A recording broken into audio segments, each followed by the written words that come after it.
E vem conferir a crítica do filme Não Fale o Mal.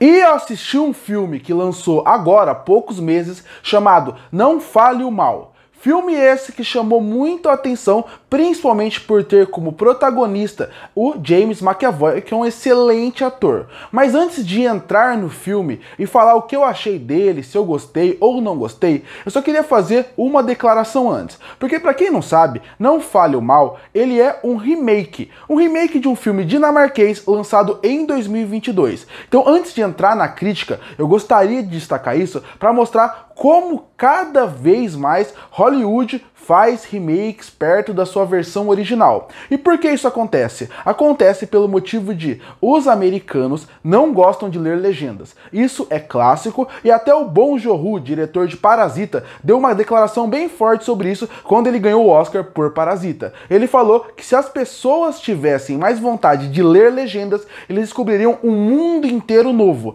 Mas aparentemente Hollywood não quer isso. E sabendo que seu público não quer isso, eles pegam filmes que deram certos de todos os lugares do mundo e acabam fazendo remakes. E eu sou extremamente contra isso. Não contra remakes. Eu acho que tem remakes que são importantes, acho que tem histórias que podem ser revisitadas, mas não dessa forma. Quando um filme acabou de lançar, você tem fácil acesso a ele, afinal, ele lançou em 2022, você consegue encontrar o filme para lançar e lançou em 2024, não faz muito sentido. E mesmo que eles mudem um pouco a história, afinal, é de país diferente, então a partir daí tentam colocar uma linguagem mais para os americanos, para eles gostarem mais do filme, eu não acho que é necessário fazer isso. Se passam longos anos e aí fazem remakes, até pode ter um sentido. Nesse aqui é mais um exemplo de como Hollywood pega um remake e transforma a sua história sem ter necessidade. E esse não é o primeiro filme, eu consigo colocar uma lista aqui de O Grito a Old Boy, de Old Boy passando por Hack, entre muitos outros. Então esse é o que eu queria destaque inicial, falar como que ele é um remake que, primeiramente, não precisava existir. Se o filme é bom ou não, eu vou falar agora. Mas é bom destacar isso porque eu não sou a favor do remake, mas isso também não afeta a minha crítica. Se o filme for bom, eu vou falar. E nesse caso,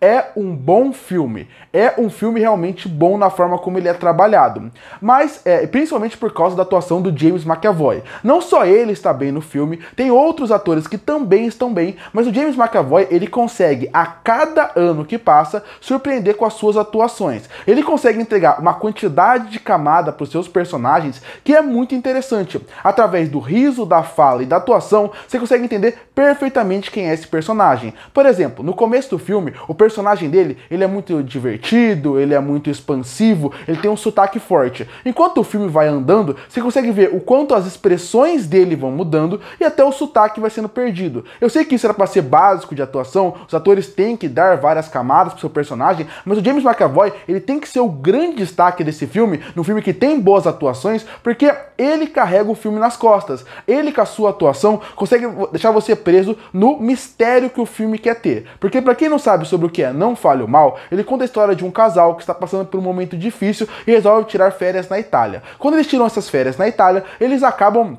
conhecendo um outro casal que é muito expansivo, que é completamente o oposto deles. Depois de alguns dias se divertindo, esse casal, que é mais junto, chama o casal que é o protagonista do filme para poder ir numa casa de campo deles no interior. E aí o filme acaba se desenrolando. Bom, eu acho que o filme, ele acaba a partir daí tentando criar um thriller, que seria essa parte de mistério de o que está acontecendo, quem são aquela família, por que eles estão levando lá, por que eles têm atitudes tão estranhas ou tão diferentes das padrões. É algo estranho ou só não é comum para as pessoas que estão assistindo o filme ou para aquela família que está ali? Isso poderia ser muito bem trabalhado e o filme começa a trabalhar bem isso. E a escolha de fazer num lugar afastado, no interior, também é uma boa escolha, porque o diretor consegue criar uma boa ambientação para o filme, que era muito necessário. Então ele acaba tirando a parte da internet, a parte do telefone, também mostra como as ruas não são tão boas, então a partir daí, até ele chegar lá, não vai ser algo fácil, e o filme também, a partir daí, depois de criar uma boa ambientação, ele também vai tirar te dando algumas pistas e dicas do que vai acontecer a partir dali, como apresentar um personagem como um grande caçador, como mostrar algumas coisas estranhas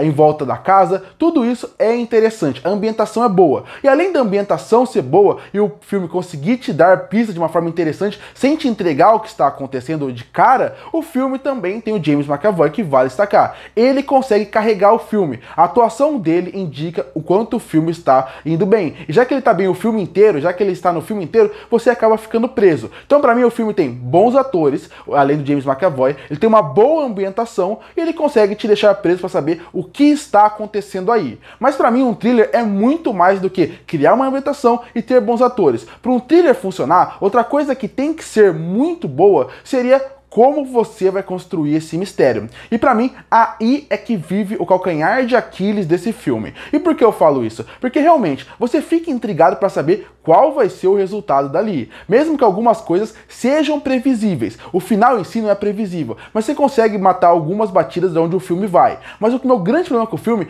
é como o diretor não conseguiu fazer a transição, na minha opinião, de uma família normal pra começar a acontecer coisas estranhas. Porque qual que era a ideia do filme quando você vê o filme como um todo? Era pra ser uma família muito feliz, muito divertida, que todo mundo quer estar perto, que todo mundo quer ser amigo. Então, quando o filme vai se desenrolando, você vai vendo que aquela felicidade toda que qualquer pessoa gostaria de ter com o seu casal, ou com a sua família, você vê que não é bem assim, e a partir daí você vai ficando cada vez mais intrigado, uma coisa aqui ou ali. Mas não, acho que o filme ele é muito incisivo na forma de como ele já mostra as coisas. Da primeira cena à última cena, em nenhum momento você confia no personagem do James McAvoy ou na sua família. As coisas estranhas estão desde o começo. Tanto que quando eu assisti o filme, eu pensei, eu nunca iria pro interior com a minha família e com aquelas pessoas, porque em nenhum momento eles me passaram uma confiança de que são pessoas tão boas como aparentam, e isso é um problema. A gente, como público, deveria sentir mais isso, sentir essa sensação de, olha, eu gostaria de estar com eles, claro que eu vou numa viagem com eles são uma família tão boa. Então, pra mim, aí é que o filme me perde um pouco. O filme não é ruim, eu acho ele de mediano pra cima, mas quando você pensa nele,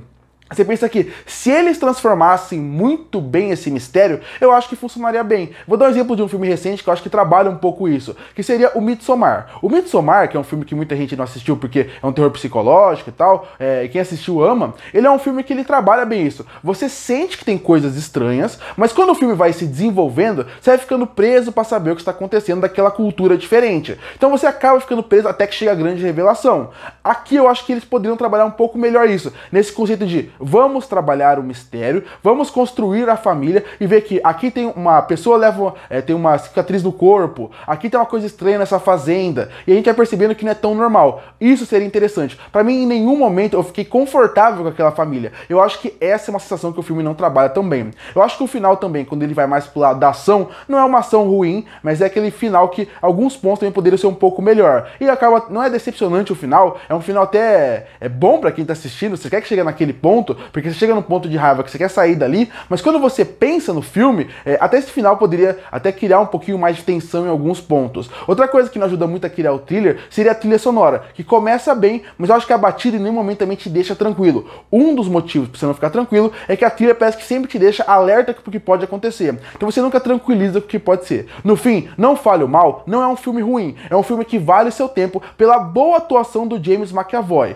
Mas eu acho que, inclusive, vale a pena você assistir os dois filmes, o dinamarquês e esse, porque eles têm diferenças estruturais, principalmente na forma como o final é trabalhado. Então, pra mim, esse é um ponto. Não Fale o Mal não é um filme ruim. Quer só passar o tempo? Vale a pena pra quem gosta desse tipo de filme. Mas eu acho que em vários pontos ele poderia ser muito melhor do que ele foi. Concluindo, Não Fale o Mal não é um filme ruim, mas ele poderia ser muito melhor do que ele foi. É inegável que se tivesse outro ator no lugar do James McAvoy, talvez esse filme fosse abaixo da média, porque ele realmente carrega o filme e te deixa preso. E realmente o filme cria uma boa ambientação. Mas de resto, a parte do thriller, do mistério, da investigação, eu acho que poderia ser um pouquinho melhor trabalhado, um pouquinho melhor construído pra gente se envolver mais e não ficar alerta o tempo todo. Até algumas discussões que o filme apresenta, eu acho que eles poderiam ir mais a fundo, porque tinha algumas mensagens, algumas camadas profundas que o filme não vai. Vale a pena, mas poderia ser muito melhor. E por isso que eu fecho o filme Não Fale o Mal com uma nota 6,5 de 10.